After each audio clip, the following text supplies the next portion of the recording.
Kiai maupun kiainya sama-sama tidak memahami menurut saya.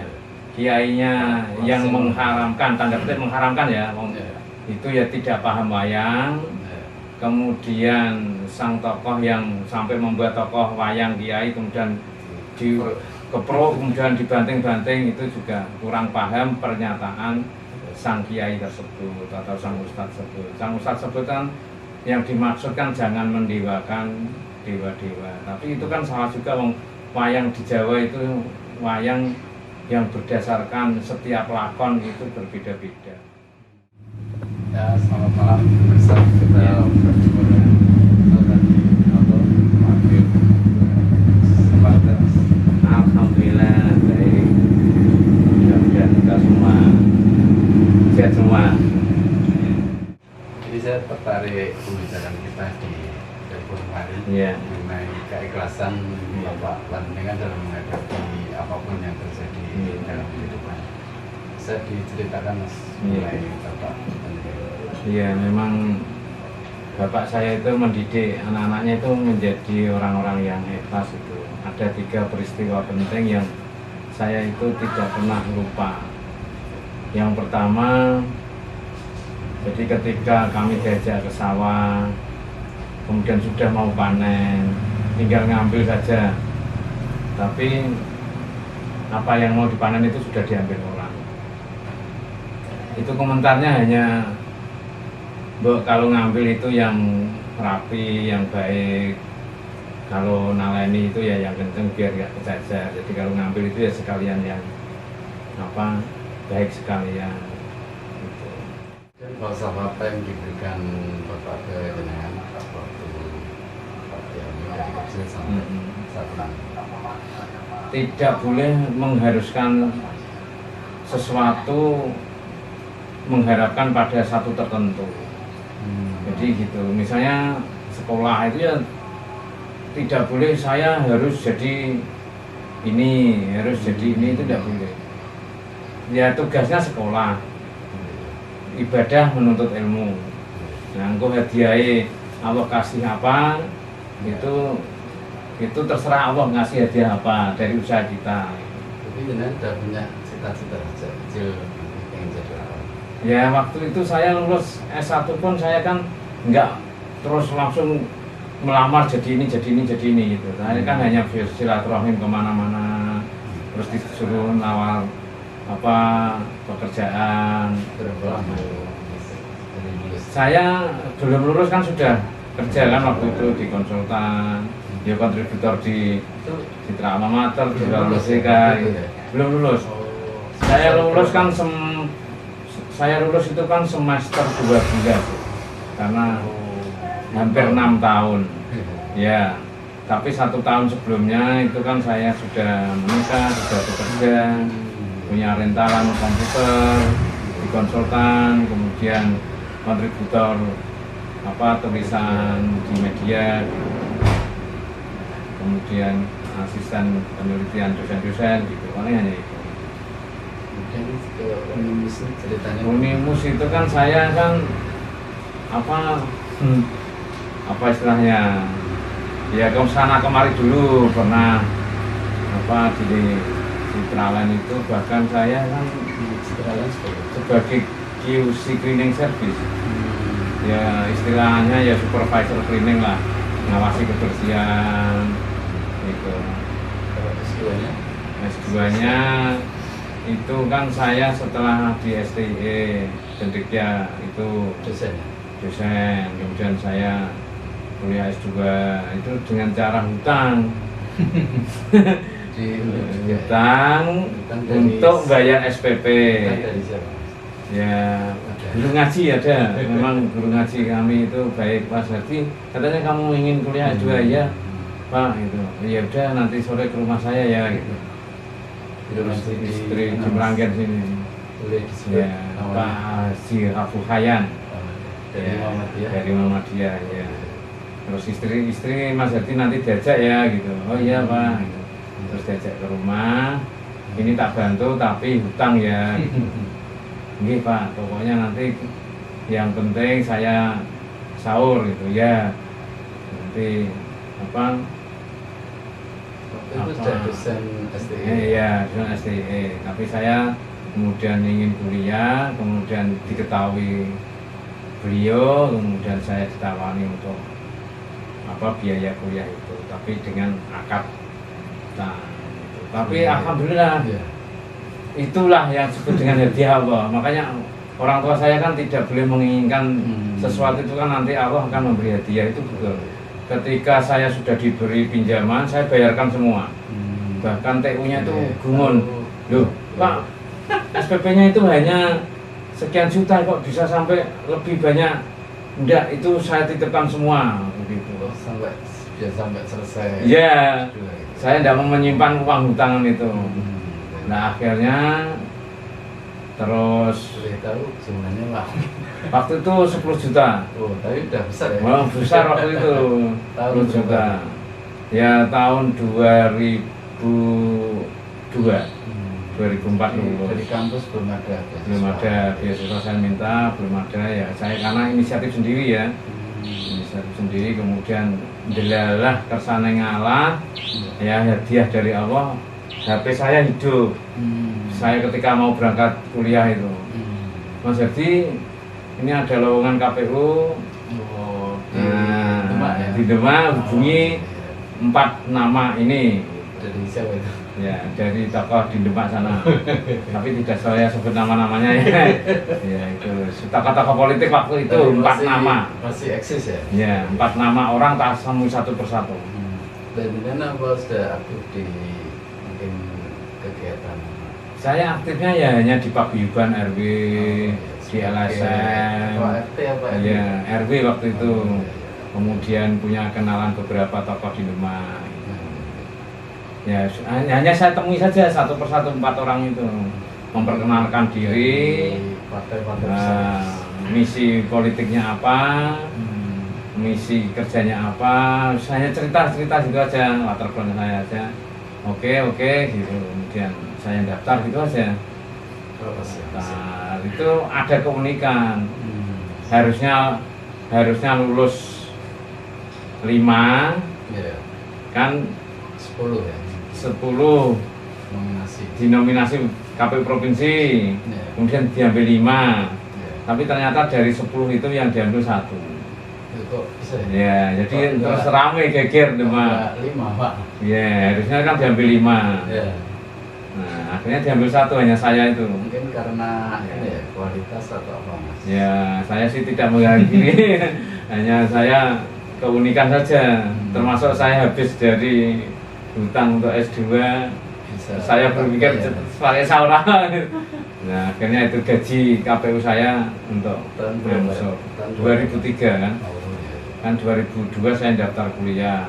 Jadi sudah langsung dibayar. Langsung tak bayar di depan waktu itu. Pengisian 4 lainnya itu ada proses diulang. Ada rekrutmen baru lagi. Maknanya sudah kayak itu tadi. Ya, itu yang unik di situ. Itu ketua KPU atau? Enggak, saya anggota, karena saya merasa jauh dari kota Demaknya saja. Akhirnya saya memilih anggota saja. Waktu itu pemilu di Demak menurut jenengan sudah sesuai. Dulu kan euforia demokrasi, sehingga Tahun berapa? 2003 itu kan KPU yang pertama secara independen. KPU sebelumnya tahun 99 itu kan dari utusan partai. Jadi saya KPU independen angkatan pertama. Saatnya euforia demokrasi itu, sehingga benar-benar tantangannya undang-undang belum settle, peraturan-peraturan belum establish gitu, sehingga sering perubahan peraturan, perubahan perundang-undangan, kemudian masyarakat belum mengenal apa itu KPU, masyarakat belum mengenal apa itu pemilu langsung gitu kan. Waktu itu kalau nggak salah PKB Pak ya, yang buat PDI PKB. Sekarang PDI malah ya. Ya, saya hanya ambil 1 periode saja. Periode kedua saya diminta untuk melangsungkan. Ya, saya tidak mau, saya memilih di Unimus saja. Oh, jadi ada penawaran dari Unimus atau ada lowongan yang kan waktu itu kan Terus saya lulus S2 kan. Terus lulus S2 juga hadiah dari Allah. Pas ada lowongan Unimus. Ini karena ada relasi. Di Unimus ya ada relasi, tapi dengan syarat kamu boleh ke Unimus, tapi kamu dirikan S1 akuntansi. Ya udah, saya buat sendiri, saya ketik sendiri, Belum ada ya? saya konsultasikan sendiri, gitu. Saya cari mahasiswa sendiri. Langsung dapat banyak atau berapa? Hanya satu mahasiswa, karena izin keluar September waktu itu, masih ingat, pas batas akhir pendaftaran. Itu ada satu Jadi mahasiswa. belum bisa jalan ya? Jalan tetap. Saya ditanting Pak Rektor. Eh, Saya ditanting Pak Rektor. Iya Mas Herdi, satu mahasiswa jalan Prof. Waktu itu rektornya Pak Santo, Oh, iya. Profesor Susanto. Boleh ya satu. Boleh. Yang penting Mas Herdi konsisten, Berarti jalan dengan terus. dosennya sendiri. Ya, ya kan syarat dosen waktu itu 6. Oh, sudah ada ya. Jadi kuliah itu ya satu mahasiswa di depan dosen masing-masing. Jadi private gitu. Iya. Nah, akhirnya terus berkembang. Berapa lama itu? Cepet lah. Jadi- Saya kan waktu itu ditantang Pak Rektor, satu mahasiswa beranak 5 gitu. Jadi beranak 5 betul. Tahun berikutnya 5 mahasiswa, tahun berikutnya bisa 25, sekarang sudah banyak sekali. Berapa ratusan ya? Ratusan. Gitu ya. Ya pokoknya meyakinkan itu. Ya, nanti pasti ada apa balasannya. Kalau akuntansi yang dipilih karena mungkin berharap banyak mahasiswa yang mendaftar ya. Iya, harapannya gitu. Memang saat ini Unimus apa mahasiswa banyak ya, dari ekonomi, manajemen, akuntansi itu lumayan banyak. Sampai 500-an lah satu angkatan. Perkembangannya luar biasa ya di kedokteran itu ya mas, Iya. fasilitasnya. Iya. Kalau ke depan apa nih katanya Unimus yang mau di Ini mau bangun rumah sakit mandiri.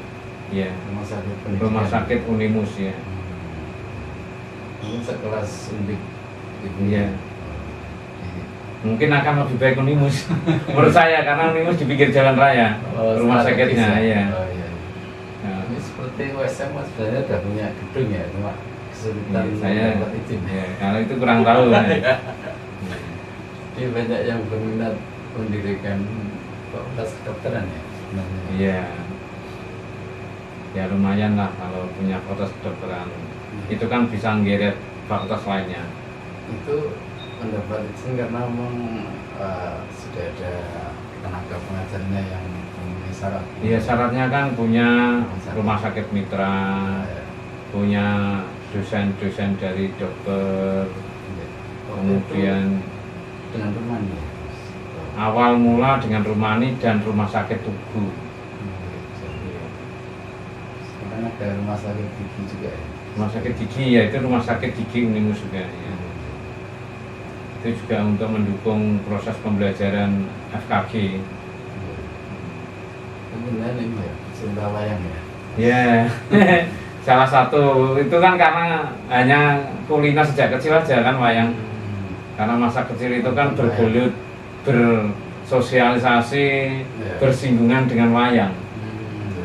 Jualan rokok juga. Iya, mengenal wayang itu ya karena jualan rokok itu. Setiap ada tontonan mesti jualan rokok. Jadi tidak hanya wayang sebenarnya waktu itu ya, ludruk, gambus, wayang, ketoprak, garungan, kesenian tradisional. Dulu kan tontonan tuh keliling. Nah di situ kan ada potensi orang kan merokok. Nah, ini ya peluang peluang pendapatan ya jualan rokok. Dan kalau mungkin ada yang ya mungkin dari salah satu tokoh agama mungkin yang menyikapi wayang ini menurut Ya karena apa sang ustadz itu belum paham wayang. ya. Jadi wayang yang dimaksud sang ustadz itu mungkin dianggap mistis sebagaimana dewa-dewa dalam arti Tuhan. Padahal wayang di Jawa itu dewa-dewa itu bukan Tuhan, tapi orang yang punya kedudukan tinggi. Kayangan itu bukan apa di luar dunia, kayangan itu ya dunia. Gitu. Tempat pengambilan kebijakan itulah kayangan. Makanya di situ ada Bathara Guru, Bathara Narada, Itu kan dewa-dewa pengambil kebijakan. Kalau dalam konteks kekinian ya mungkin DPR, MPR gitu. Kalau pemerintah itu kan eksekutif, itu ya sekelas Puntadewa, Baladewa. Nah, kalau Janaka Werkudara itu raja-raja, itu eksekutif gitu. Kalau Semar ini Kalau Semar itu kan sang pamomong ya. Kalau dalam konteks kekinian ya majelis ulama gitu. Ya, kiai kan sebutannya kan Kiai Semar. Sang pamomong itu kan pembina, ya pembina moral. Jadi beda, konteksnya beda. Walaupun tokoh-tokoh diambil dari tokoh Mahabharata, tapi lakon-lakon yang diwayangkan di Jawa ini bukan lakon-lakon murni Mahabharata. Jadi lakon-lakon sesuai dengan konteks ya, sesuai dengan konteks. Kalau menurut kalian protes dari dalam kemarin terlalu kasar atau memang dia sedang mendalamkan tokoh yang memang keras orangnya? Ya baik yang protes terhadap kiai maupun kiainya sama-sama tidak memahami menurut saya. Kiainya yang mengharamkan, tanda petik mengharamkan ya, itu ya tidak paham wayang. Kemudian sang tokoh yang sampai membuat tokoh wayang kiai kemudian dikeprok kemudian dibanting-banting, itu juga kurang paham pernyataan sang kiai tersebut atau sang ustadz tersebut. Sang ustadz tersebut kan yang dimaksudkan jangan mendewakan dewa-dewa, tapi itu kan salah juga. Wayang di Jawa itu wayang yang berdasarkan setiap lakon itu berbeda-beda. Lakonnya itu sudah dikontekskan dalam budaya Jawa, budaya Islam gitu. Walaupun Hindu di Bali itu ada wayang Bali dengan wayang Jawa juga beda. Kalau konteks sekarang ini apa Pak, wayang yang bisa dikiaskan mengenai Pilpres misalnya 2 tahun lalu? Saya sih inginnya itu nanti ada wayang itu lakonnya lahirnya Wisanggeni ya. Karena Wisanggeni itu kan keinginan pembaruan. Jadi adanya keangkuhan kekuasaan yang hegemoni gitu kan. Kalau dalam Wisanggeni lahir itu kan begini. Jadi ada tokoh bernama Diwasrani, kemudian menginginkan Trisnala istrinya Arjuna. Kok apa? Ya gitu. Kemudian saya lihat pentasnya gitu. Ya sudah, itu semalam itu tak tonton kalau ada lakon itu. Kemudian Bathara Durga, ibunya Diwasrani itu juga menginginkan supaya merebut Trisnala, meminta Bathara Guru untuk melegitimasi. Itu kan menunjukkan bahwa merebut milik orang dengan cara legal, yaitu untuk dilegitimasi oleh Bathara Guru. Secara konstitusi. Nah, gitu. Jadi ada kejahatan yang secara konstitusional itu sudah ada dalam wayang.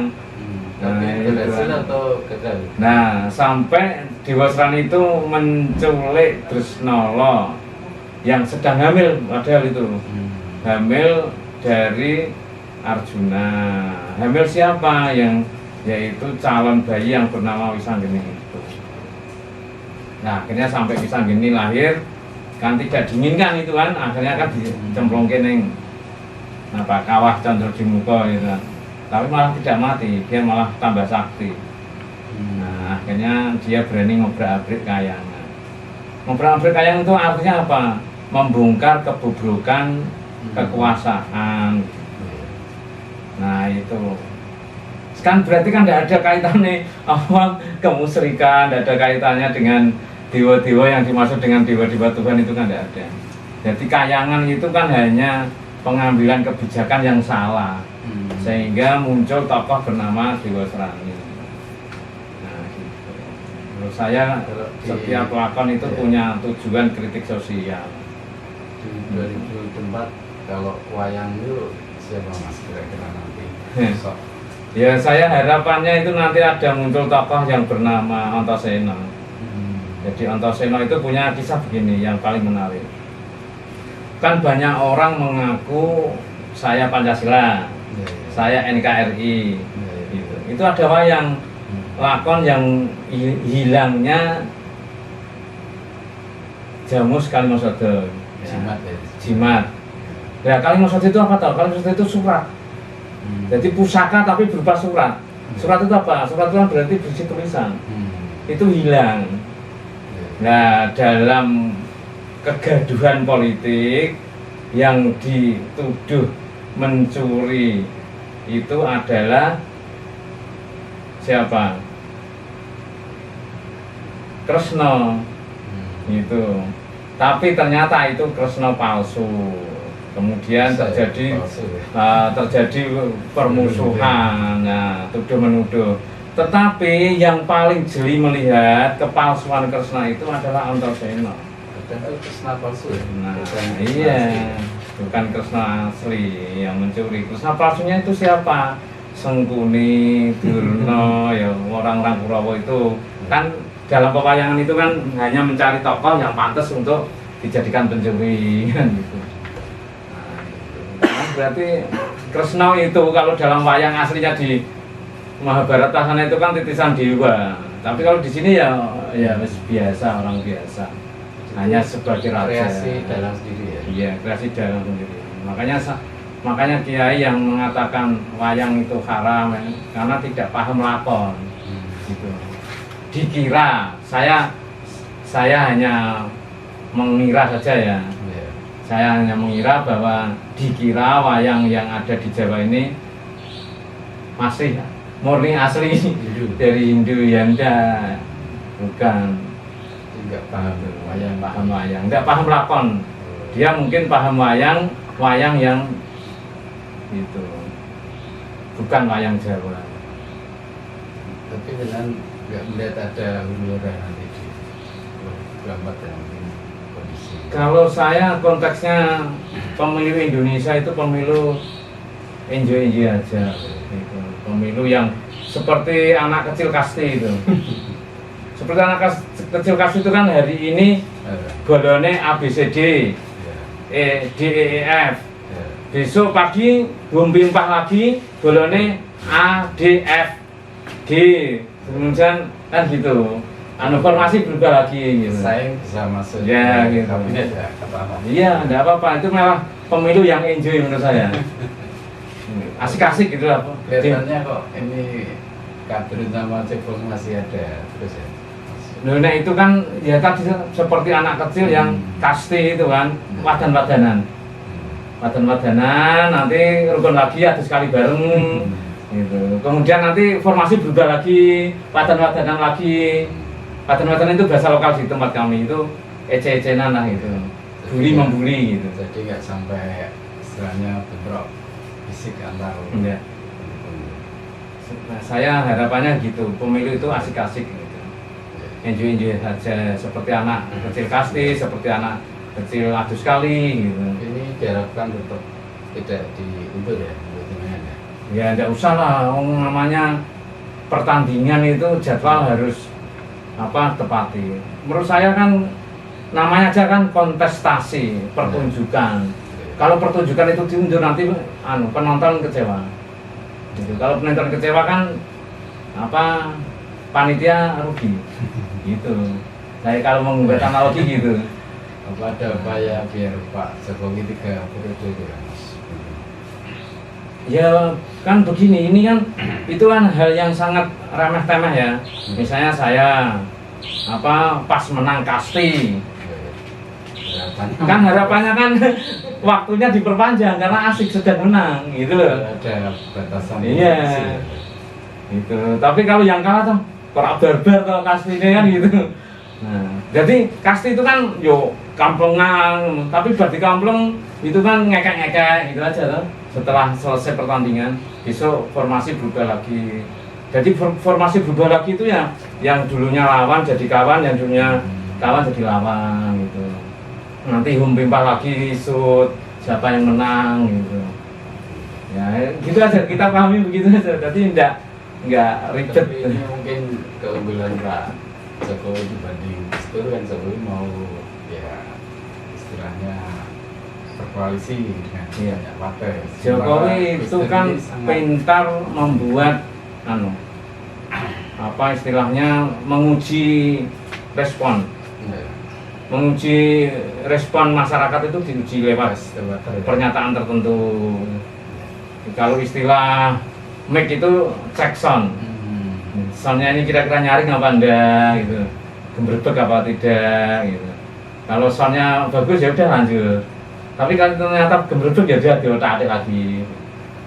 Ya itu namanya style politik, gitu. Gaya politik lah. Menurut Jenang yang ibu kota baru memang harus ya. Nah, saya kan tidak suka dengan kata harus, tapi alami saja. Alami itu begini, kota itu kan dulunya tidak ada menjadi ada. Negara juga dulunya tidak ada menjadi ada. Kemudian dalam sejarah itu kan negara yang asalnya ada menjadi tidak ada. Itu yang biasa alami. Kalau ada ibu kota baru, ya berarti anggap saja dulunya tidak ada ibu kota Kalimantan, sekarang ada ibu kota di Kalimantan. Kan bagus. Itu kan bagus. Dari sisi pembangunan kan berarti pemerataan pembangunan, kan gitu. Dari sisi nanti pemerataan penduduk, ya mesti sana akan dihuni penduduk lebih banyak. Sejarah itu kan bumi itu kan gung liwang-liwung. Dalam wayang kan gung liwang-liwung, kan gitu. Gung liwang-liwung kan tanpa isi lah, kemudian terisi, kemudian ada migrasi. Gitu. Nah, ini apa merupakan upaya peninggalan Pak Jokowi di periode kedua? Iya. Setiap orang pasti punya keinginan meninggalkan hal yang monumental. Ya, Pak Harto mesti meninggalkan hal-hal yang monumental. Pak SBY ya punya yang monumental cuma gagal gitu. Kan ingin meninggalkan gelanggang olahraga yang besar kan gitu. Yang di Hambalang gitu kan gagal. Kasus. Iya kan gitu. Pak SBY dulu kan ya pernah ingin membuat apa istilahnya Senayan tapi tidak disetujui kan gitu. Itu menurut saya perlombaan, namanya aja kontestasi itu kan kontes di atas panggung. Di atas panggung itu kan apa keindahan, kemolekan, kepiawaian itu kan ditentukan oleh yang di atas panggung. Saya toh seandainya di atas panggung saya akan tampil sebaik-baiknya.